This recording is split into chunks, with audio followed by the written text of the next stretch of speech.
할렐루야. 좋으신 하나님을 찬양합니다. 한 주간 동안 모두 평안하셨습니까? 오늘도 우리가 한자리에 모이지 못하고 이렇게 생방송 온라인 예배로 드리게 된 것이 마음 한편으로 너무 아쉽고 안타깝지만요, 그래도 우리 갈보리 믿음교회 성도님들께서 건강하게 잘 지내고 계시고 또 가정에서도 안전하게 계실 뿐만 아니라 비록 온라인이지만 생방송을 통해서 함께 예배를 드릴 수 있다는 것만으로도 하나님 앞에 감사하게 되고요, 우리 성도님들의 가정마다 지금 예배 드리시는 그 현장마다 주님께서 친히 찾아와 주셔서 위로를 주시고 소망을 주시고 예배하는 이 시간 은혜를 더해 주실 것이라고 믿습니다. 우리들이 코로나 사태로 말미암아서 바깥 출입을 하기 힘들게 된 지가 거의 2개월이 다 되었습니다. 지난 3월 19일 저녁에 발효되고 20일부터 저희가 모일 수가 없었는데요, 학생들이 학교에 가지 못하는 안타까운 상황입니다. 또 직장에 출근하지 못하시는 분들도 많이 계시고요, 비즈니스를 오픈하지 못해서 경제적으로 어려움을 당하시는 분들도 많이 계신 것을 알고 있습니다. 교회도 함께 모이지 못하는 것이 너무 안타까운데요, 그럼에도 불구하고 이렇게 우리에게 자유가 없고 안전과 건강을 위해서 바깥 활동을 하지 못하는 상황 가운데서 교회와 성도들은 어떻게 신앙생활을 하는 것이 옳은가 하나님의 말씀을 묵상하다가 오늘 말씀을 준비하게 됐습니다. 로마서 12장의 말씀을 보시면 하나님의 백성들에게 주신 은사를 따라서 교회에서는 어떻게 봉사해야 될까 본문 말씀에 분명히 나와 있는데요, 섬기는 은사를 받은 사람은 섬기고 위로하는 은사를 받은 사람은 교회에서 성도들을 위로하는 것과 또 가난한 사람을 구제할 수 있는 능력과 은사를 받은 사람들은 또 구제하는 일을 억지로 하지 말고 기쁨과 자원하는 마음으로 실천하면서 교회의 사명과 성도들의 사명을 말씀해 주시고 있는 것이 바로 로마서 12장에 나오는 은사에 관한 말씀이라고 하는 사실을 잘 알고 계실 것입니다. 저는 오늘 로마서 12장 말씀을 묵상하면서 교회의 가장 핵심적이고 중요한 사명은 무엇일까?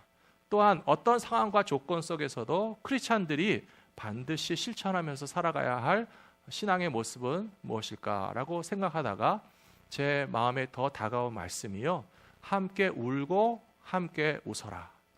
함께 울고 함께 웃는 것이 교회의 사명이고 성도들의 신앙생활이구나 하는 것을 생각하면서 이 말씀을 오늘 우리 성도님들과 함께 나누기를 원합니다.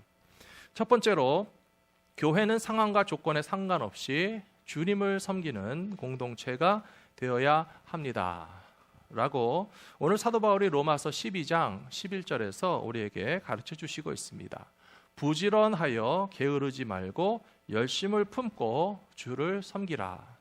이 말씀은 신앙생활 하면서 편안하고 근심과 걱정이 없을 때뿐만 아니라 때로는 교회가 박해를 당하거나 신앙생활에 어려운 상황과 조건이 되었다 할지라도 결코 뒤로 물러서거나 기가 죽어서 또 숨지 말고 힘들고 어려운 상황이든지 안전하고 편안한 상황이든지 변함없이 교회와 성도들은 부지런하여 게으르지 말고 열심을 품고 주님을 섬기는 것이 옳다라고 하는 말씀으로 이해하시면 되겠습니다. 바깥 세상을 보면요, 이 코로나 바이러스 사태가 닥친 것이 사실은 겨울이었습니다. 알지 못하는 사이에 세계로 퍼졌죠. 그리고 아직 날씨가 쌀쌀할 때에 우리에게 이동 금지 명령이 내려졌습니다. 그래서 늦겨울이 지나고 초봄도 지나고 지금 바깥 날씨는요 굉장히 따뜻해졌어요. 꽃도 피었고요, 열매도 맺으려고 하고요, 기온도 많이 높아져서 하나님께서 창조하신 자연 만물은 어떤 상황 속에서도 중단하지 않고 멈추지 않고 계속 진행이 되고 있는 것을 볼 수가 있습니다. 지금 농부들은 어떻게 일하고 계실지 여러분들 한번 생각해 보셨습니까? 심어야 될 때는 심어야 되는데요, 어떤 위험이 있다고 해서 심어야 될 때를 놓치면 그 곡식이 자라나는 타이밍을 놓칠 수 있습니다. 여름에는 아무리 위험하고 어려운 상황이라 할지라도 곡식을 가꾸시는 분들은 물도 주고 잡초도 뽑고 좋은 열매를 맺을 수 있도록 아무리 힘들고 어려운 상황 속에서도 농부들이 아름다운 열매를 거두기 위해서는 일상 속에서 자기가 해야 될 일을 충실하게 감당하다가 이제 열매 맺는 가을의 계절이 되면 분명히 차이가 날 것입니다. 모일 수 없기 때문에, 학교 갈 수 없기 때문에, 교회 갈 수 없기 때문에 조금 게으르고 멈춰 있고 뒤로 물러서도 된다라고 생각하기 때문에 만일에 농부들이 지금 농사하는 일에서 게을리하고 있었다면 좋은 열매를 거두지 못할 것이고요. 학교에 가지 못하는 학생들도 지금 공부하면 그들의 지식은 계속 자라라고 쌓이게 될 것이고, 성도들도 교회 가지 못하는 지금 이 상황 속에서도 더욱더 간절한 마음으로 기도하고 묵상하고 나의 예배가 결단코 무너지거나 실패하지 않도록 하나님을 향한 신령과 진정의 예배를 지켜나간다면 이 환난의 시계를 다 지나가고 난 이후에 우리의 믿음이 여전히 든든히 서 있을 뿐만 아니라 더욱더 이 차가운 겨울과 같은 코로나 바이러스의 사태를 지나왔기 때문에 성숙하고 아름답게 열매를 맺을 수 있는 우리 성도님들이 다 되실 것이라고 믿습니다. 그런 의미에서 사도 바울은 어떤 상황과 조건 가운데서도 열심을 내고 게으르지 말고 부지런하여서 하나님을 잘 섬기는 성도들이 되십시오라고 권면했던 것입니다.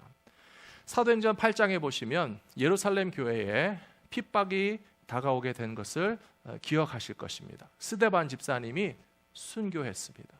스데반 집사님이 돌에 맞아 순교하기 직전까지 예루살렘 교회는요, 사실은 갑자기 부흥하는 교회였습니다. 성도들의 신앙생활하는 것이 아주 신나고 재미있었을 거예요.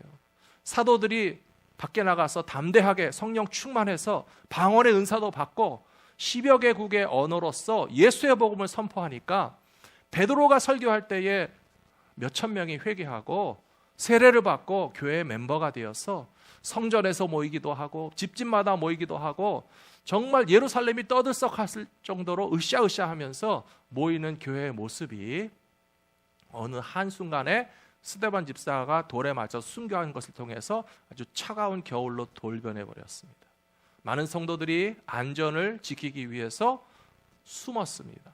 그리고 예루살렘이 안전하지 못하다고 생각한 예수님의 제자들이 예루살렘을 떠나서 전국 사방으로 흩어져서 도망을 가기도 하고 심지어 외국으로까지 흩어져 가기도 했습니다. 예루살렘에서 성도들이 떠났다는 것은 무엇을 의미하겠습니까? 예루살렘의 교회가 텅 비워진 것입니다. 예루살렘에 있는 교회에서 신앙생활하는 것이 너무나 위험한 상황이 된 것입니다. 안전을 위해서 피란을 가고 예루살렘 교회를 떠난 성도들을 누구도 비난하지 않았습니다. 그것은 각자의 안전을 지키기 위해서 당연히 할 수 있고 해야만 하는 일을 했던 것에 불과합니다. 하지만 성경에 보시면요, 베드로를 비롯한 교회 사도들은 위험할 때 예루살렘 교회를 떠나지 않았습니다. 성도들이 많이 모였을 때만 그 교회와 성도들을 위해서 돌보고 가르치고 예배를 인도하는 사명을 감당했을 뿐만 아니라 이제는 위험한 상황이 되었죠. 교회 지도자들은 더 타겟이 되었죠. 야고보 사도와 같은 사람은 목베임을 당했고요, 베드로도 여러 차례 감옥에 끌려갔다 왔습니다. 그럼에도 불구하고 이제는 얼마 남지 않은 소수의 성도들을 지키기 위해서 위험할 때는 교회의 지도자들이 더욱더 그 교회를 지키면서 성도들을 보살펴 줬던 것처럼 저와 여러분도 힘들고 어려운 상황 속에서 우리의 믿음을 잘 지킨다면 주님께서 우리를 보호해 주시고 칭찬해 주시고 그 귀한 성김에 상급을 주실 것이라고 저는 믿습니다. 요즘 같은 시대에 전도를 하려면 어떻게 해야 되겠는가? 같은 교회 건물인데 또 다른 교회 이름도 붙어 있고 또 겉보기에는 교회 건물처럼 느껴지기도 하다가 비즈니스하는 건물로 여겨지기도 하고 학교인지 비즈니스인지 이 교회인지 저 교회인지 조금 혼란을 일으킬 만한 그런 상황이잖아요. 과연 이런 시대에 또 사람들이 모이는 것조차도 힘들고 위험하기 때문에 선뜻 교회 오시라고 할 수 없는 상황인데 과연 이런 조건과 상황 속에서도 복음을 전하는 것이 가능하겠는가라고 하는 그런 질문이 제 속에서 생겨나는 것입니다. 예수님의 복음을 가장 효과적으로 전해서 지금 이 상황에서도 새로 예수님을 믿고 새로 구원을 받을 사람들이 반드시 필요한데, 달라진 상황과 조건 가운데서 우리는 어떻게 해야 한 영혼을 주님 앞으로 새롭게 인도해야 될까라고 하는 전혀 이전에 고민해 보지 않았던 고민이 제 마음속에 쌓이기 시작한 것이 사실입니다. 한편으로 어린아이들을 생각하면요, 우리는 코로나 이전의 시대를 살아본 사람들입니다. 그런데 지금 아이들은요, 코로나 시대에 태어나서 자라나는 아이들이에요. 그런 상황 가운데서 어떻게 예수님을 만날 수 있도록 인도해 줄 수 있을까? 새로운 도전 앞에 우리의 새로운 지혜와 과제가 필요하다는 것을 느끼게 되고요. 또 한편으로 감사하기도 하고 또 귀하기도 한 것은 연세 많으신 우리 어르신들, 또 우리 성도님들이 정말 익숙하지 않은 스마트폰을 가지고도 열심히 예배를 드리시고, 또 지난주에도 제가 그런 말씀을 들었거든요. 스마트폰 데이터가 끊어지고 어떻게 하면 유튜브 생방송 예배를 보는 줄 몰라가지고 몇 주 동안에 우리 교회 예배를 구경도 하지 못하고 그냥 방송만 보시거나 혼자서 예배를 드리시다가 누가 소개해 주셔서 옆집에 가서 남의 집 와이파이를 빌려가지고 우리 교회 생방송 예배를 보니까 눈물이 날 정도로 반갑고 좋았다. 그런 성도님들의 이야기를 들으면서요, 우리는 정말 새로운 시대를 살아가고 있구나. 과거에 해왔던 방식으로 신앙생활할 수 없는, 정말 이제 새로운 방식의 신앙생활이 필요한 뉴 노멀의 시대에도 하나님께서 우리에게 주신 교회의 참 사명과 크리스찬의 참 사명을 감당하기 위해서 어떤 지혜가 필요할까? 하나님 앞에 부지런한 마음, 또 열심 있는 마음, 간절한 마음으로 구한다면 우리에게 방법도 가르쳐 주실 것이라고 저는 확실히 믿습니다. 사랑하는 성도 여러분, 터키나 소아시아 지역에 가면요, 지금도 동굴 교회의 유적이 남아있다고 그래요. 로마 제국 하에서 지하에 숨었던 성도들은 심지어 무덤에서도 신앙생활을 했습니다. 카타콤 교회라고 들어보셨을 거예요. 그 당시에 무덤은 요즘의 무덤과 같이 그냥 흙으로 딱 덮어놓는 무덤이 아니고요, 아주 깊은 동굴을 아주 깊이 여러 개 파서 그 많은 동굴들이 서로 연결되기도 했고요. 그래서 가족이나 심지어 많은 사람들의 장례식을 그 깊은 동굴 속에 모셔다가 장례를 지내는 일이 있었기 때문에 동굴 교회로 모이고 카타콤 교회로 모이는 것이 가능하기는 했었습니다. 하지만 생각해 보십시오. 멀쩡한 사람들이 밝은 태양 아래서 마음 놓고 살아가는 것이 아니라 동네 사람들이나 일반 사람들이 보기에는 크리스찬이고 예배를 드리는 사람이라고 하는 것이 발각되면 그들의 안전을 보장할 수 없었기 때문에 무덤 속에 들어가서 모여서 예배를 드리기도 했고요. 심지어 동굴 교회 시대의 성도들은 아예 일평생을 동굴 속에서 살았던 사람들도 많이 있습니다. 동굴 속에서 아이를 출산합니다. 동굴 속에서 자녀들이 자라납니다. 동굴 속에서 교육도 시키고요. 그 동굴 안에서 성도들은 예수 그리스도를 믿는 믿음을 지키기 위해서 밝은 햇빛을 바라보지 못하고 일반 사람들의 세상에 감히 출입하지 못하면서도 우리의 믿음을 지키기 위해서 그렇게 동굴 속에서도 일평생을 기다리면서도 믿음을 포기하지 않았던 과거의 성도들을 생각한다면 우리가 지금 좀 불편하고 우리가 지금 좀 교회에 모일 수 없는 것 때문에 우리의 신앙이 조금이라도 게을러진다거나 주님을 향한 믿음이 식어지는 것은 참 부끄러운 일이 아니겠는가 하는 생각을 하게 되었습니다. 사랑하는 성도 여러분, 최근에도 저는 뉴스 가운데서요, 북한에서 성경책을 소지하고 있는 사람은 총살형에 처한다라고 하는 뉴스를 들었습니다. 얼마나 끔찍하고 기가 막힌 일인지 모릅니다. 전 세계에서 종교에 관한 자유가 없고 기독교를 박해하는 국가에 대한 리스트가 매년 발표되는데요, 언제나 1등이 북한입니다.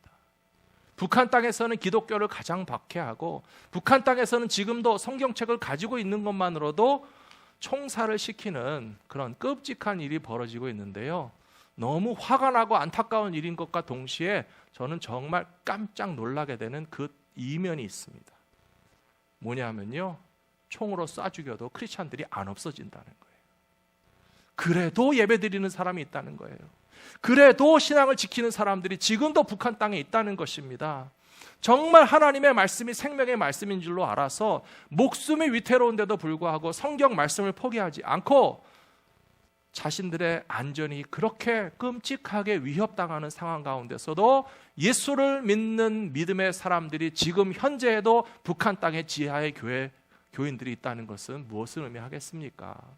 우리는 어떤 상황과 조건 가운데서도 모일 수 있든지 모이지 못하든지 우리의 믿음을 주님 앞에서 진실하게 지킨다면 하나님께서 우리의 그 귀한 믿음을 받아주시고 보호해 주시고 영원한 하나님의 나라로 끝까지 인도해 주실 것이라고 저는 확실히 믿습니다. 빌립보서 4장 12절에 보시면요, 사도 바울은 감옥 안에 있으면서 감옥 밖에 있는 성도들에게 위로와 소망의 말씀을 편지로 전달했습니다. 그리고 빌립보서를 읽다 보면 참 재미있는 것이요, 여러분들 기뻐하십시오. 여러분들 기뻐하십시오. 기쁨에 관한 메시지를 주시고 있거든요. 감옥 안에 있는 사람이 감옥 밖에 있는 사람에게 말하기를, 빌립보서 4장 12절에 이렇게 말씀하고 있죠. 나는 비천에 처할 줄도 알고 풍부에 처할 줄도 알아. 모든 일 곧 배부름과 배고픔과 풍부와 궁핍에도 처할 줄 아는 일체의 비결을 배웠노라. 이 말씀을 잠깐 생각해 보십시오. 우리가 복음을 전할 때에도 누가 막 후원해주고 선교사님을 위해서 기도해주고 물질적으로도 후원해주면 더 신나서 복음을 잘 전하고, 만일에 나를 위해서 기도해주는 사람도 없고 물질적으로도 후원해주지도 않는다고 해서 우리가 복음 전하는 일을 포기할 수 있겠습니까? 사도 바울은 그렇게 하지 않았다는 것입니다. 풍부할 때도 사역을 감당했고, 또 비천하고 자원이 없어서 가난할 때에도 열심으로 복음을 전했던 것처럼, 저는 이 빌립보서 4장 12절 말씀을 오늘 이 시대 상황에 맞춰서 이렇게 다시 한번 읽어드리고 싶어요. 한번 화면을 보여주십시오. 제가 읽어드릴게요. 우리는 온라인에도 처할 줄 알고 오프라인에도 처할 줄 알아서 모든 일에 곧 컴퓨터와 스마트폰과 유튜브와 생방송에도 처할 줄 아는 일체의 비결을 배웠노라. 무슨 말인지 아시겠죠? 어떤 상황 속에서도 하나님께 예배드리는 예배의 삶에 최선을 다하신다면 주님께서 우리의 예배를 기쁘게 받아 주실 것이라고 믿습니다.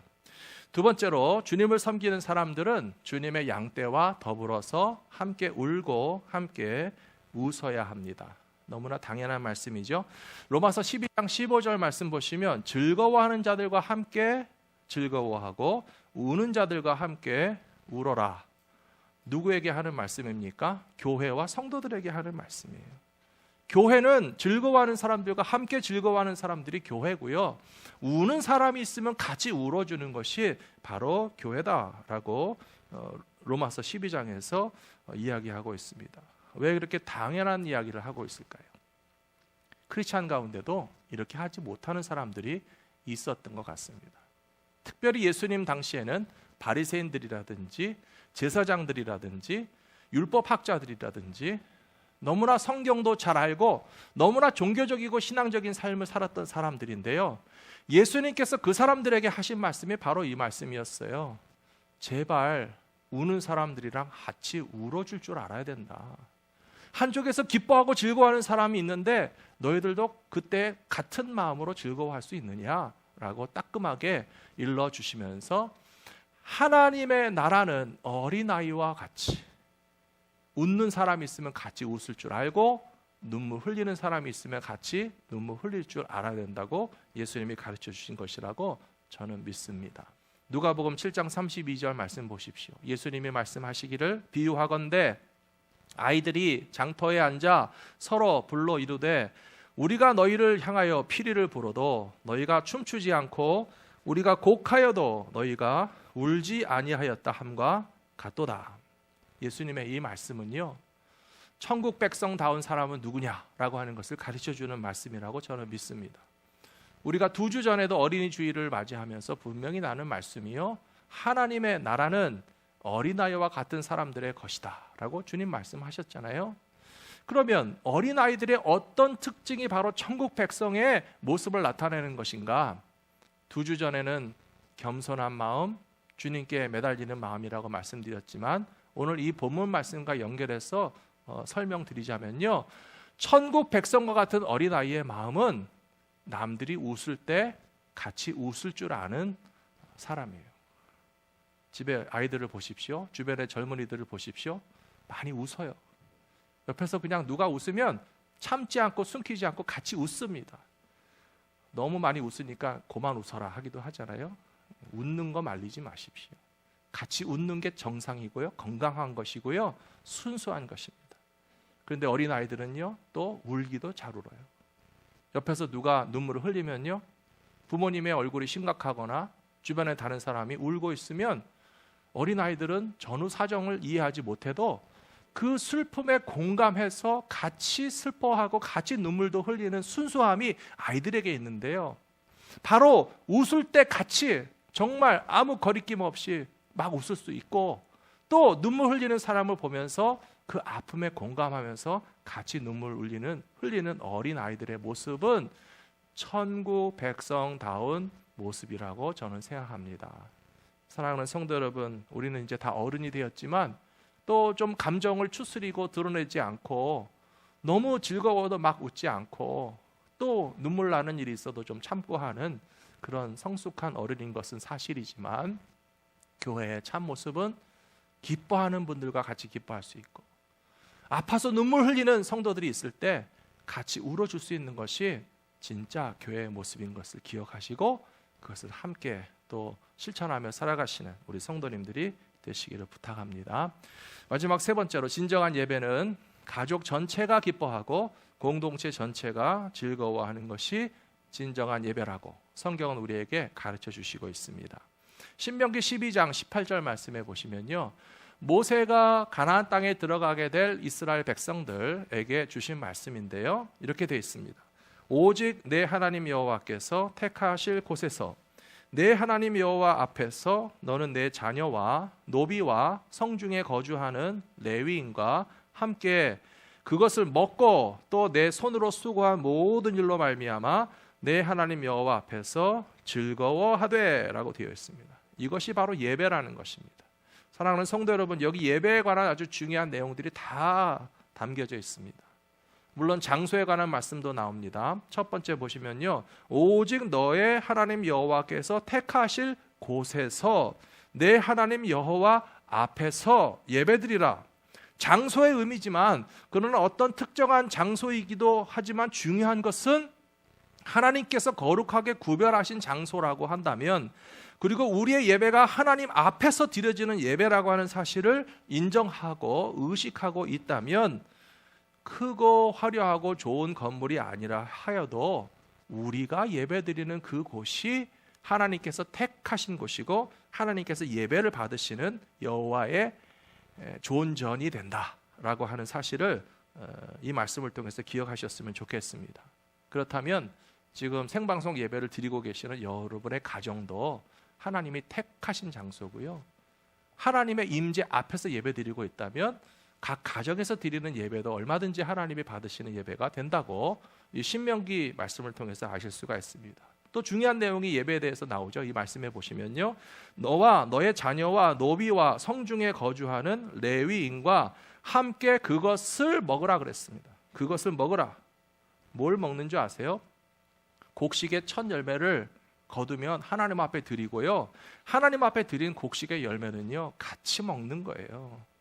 소와 양 중에서 첫 새끼를 낳아서 감사한 마음이 있으면 그 새끼를 하나님 앞에 제물로 바치는데요, 하나님께 제물로 바친 예물은 너만 먹는 게 아니라 너의 가족도 먹고 노비들도 먹고 성중에 거하는 레위 제사장들도 함께 먹고 고아와 과부와 나그네들까지도 다 같이 먹는데, 예배를 드리는 하나님의 백성들이 먹는 내용은 감사의 예물일 뿐만 아니라 중요한 사실을 잊지 마십시오. 우리의 입을 즐겁게 하기 위해서 먹는 것이 아닙니다. 우리의 배를 채우기 위해서 먹는 것이 아닙니다. 하나님께 대한 감사의 고백을 함께 나눔으로써 기쁨이 충만해지는 것이 바로 예배 가운데 먹는 것의 참된 의미라는 사실을 우리는 기억해야 된다고 저는 생각합니다. 그런 의미에서 저는 성도님들께 말씀드리고 싶은데요, 오늘 예배가 끝나면 맛있는 거 드시기 바랍니다. 냉장고를 열어보시고 우리 집에 있는 것 중에 제일 맛있는 거를 드세요. 혼자 드셔도 괜찮아요. 맛있는 거 드세요. 가족들과 같이 있으시다면 주일날 예배를 드리는 날만큼은 가족들과 함께 평소보다 더 맛있게 드십시오. 입을 즐겁게 위해서 먹는 것이 아니고, 배를 채우기 위해서 먹는 것이 아니고, 하나님 앞에 감사하는 마음으로 맛있는 음식을 함께 먹으면 그 기쁨이 충만하게 될 것이라고 믿습니다. 신명기 12장 18절에서 분명히 나와 있죠. 너의 손으로 수고한 일로 말미암아 내 하나님 여호와 앞에서 즐거워하라. 사랑하는 성도 여러분, 예배를 통해서 즐거워하는 게 하나님의 명령입니다. 믿으십니까? 이 자리에 계신 분들 아멘 하셔도 돼요. 여호와 앞에서 즐거워하는 게 예배의 참 의미입니다. 믿으십니까? 예, 즐거워하셔야 돼요. 예배가 이렇게 안 끝나지. 빨리 설교 좀 짧게 하고 좀 예배 빨리 끝내줬으면 좋겠다. 지겹게 그냥 억지로, 그것이 예배가 아니에요. 예배가 즐겁고요, 예배가 감사하고요, 예배가 참 행복하고요, 정말 하나님 앞에 감사한 마음으로 식구들이 다 같이 모여서 맛있는 음식을 먹고, 이 음식을 먹을 수 있는 것이 하나님의 은혜다, 하나님의 축복이다, 우리의 가정과 삶 가운데 이런 열매가 있게 하나님이 복 주셨다 라고 하는 신앙의 고백을 함께 가지고서 예배 드리면 그런 예배 공동체 가운데는 기쁨이 충만하게 될 것이라고 믿습니다. 느헤미야 8장에 보시면요, 느헤미야 시대에 이런 일이 있었습니다. 8장 10절에서 느헤미야가 또 그들에게 이르기를 너희는 가서 살찐 것을 먹고 단 것을 마시되 준비하지 못한 자에게는 나누어 주라. 이 날은 주의 성일이니 근심하지 말라. 여호와로 인하여 기뻐하는 것이 너희의 힘이니라 라고 얘기했습니다. 여기 신명기 말씀과 일치되는 예배의 중요한 요소들이 나와 있죠. 뭐가 나와 있습니까? 맛있는 거 먹으라고 되어 있습니다. 없는 사람은 나눠주라고 그랬습니다. 또 주님의 택하신 거룩한 날이기 때문에 슬퍼하거나 근심하지 말고 여호와를 기뻐하는 것이 너희의 힘이다 라고 얘기했기 때문에요, 하나님 앞에 기쁨과 즐거움으로 예배하는 자들은 힘을 얻게 될 줄로 믿습니다. 그런데 이 사건 앞에서는 바로 직전에 무슨 일이 있었는가 하면요, 이스라엘 백성들이 다 통곡을 하고 있었어요. 왜 울었을까요? 저들의 예배가 망했던 것을 기억하고 있는 거예요. 저들의 예배가 빼앗겼던 것을 기억하고 있는 거예요. 예배를 먼저 버렸고 성전이 파괴됐고 그들은 예배를 드릴 수 없는 민족이 된 것처럼 보였습니다. 그러나 놀랍게도 70년 포로 생활 동안 예루살렘 성전의 예배는 없었어도 각자의 예배는 살아있었어요. 다니엘은 목숨 걸고 예배드렸습니다. 다니엘의 세 친구는 풀무불에 던져도 하나님의 이름을 부인하지 않았습니다. 다니엘은 혼자서도 기도했습니다. 사자굴에 던진다 할지라도 예배하는 마음을 가진 다니엘의 예배는 실패하지 않았습니다. 그렇게 성전이 없어도 예배드리던 하나님의 백성들이 이제 느헤미야 에스라 시대에 다시 돌아와서 성벽도 쌓고 예루살렘에서 같이 예배를 드리게 되니까 하나님의 말씀이 선포될 때에 뭘 깨달았습니까? 우리 부모와 조상들의 예배는 왜 이렇게 망했을까? 우리 부모와 조상들은 왜 예배를 뺏기고 성전을 뺏기는 삶을 살았을까? 우리가 하나님 앞에 지은 죄가 많구나 하는 것을 깨달아서 회개하는 마음으로 온 백성이 울면서 회개하고 저들의 모든 잘못을 통해 자복하고 있을 때 주신 말씀이 바로 이 예레미야 8장 10절 말씀입니다. 울지 말라고 그랬어요. 회개했으면 됐어요. 잘못을 깨달았으면 됐어요. 잃어버렸던 예배가 다시 회복된다는 것이 얼마나 소중한다는 것을 이제 깨달았으면 이제 그만 울고 하나님을 기뻐하는 것이 힘이라는 사실을 깨닫고 좋은 음식 먹고 혼자만 먹는 것이 아니라 나눠 먹으라 그랬잖아요. 준비하지 않은 사람은 나눠주라고 그랬습니다. 그렇게 될 때에 하나님께 예배하는 자들의 기쁨과 능력을 우리들도 체험할 수 있도록 하나님께서 이 시대에 우리들에게도 허락해 주실 것이라고 믿습니다. 사랑하는 성도 여러분, 지금 혹시 여러분 가정에서 눈물과 탄식으로 예배드리시는 분들이 계십니까? 우리의 믿음 없는 것과 회개해야 될 것들을 놓고 탄식하면서 눈물로 예배하시는 분들이 계십니까? 고만 우십시오. 즐거워하십시오. 맛있는 거 드십시오. 여호와를 기뻐하는 것이 우리의 힘입니다.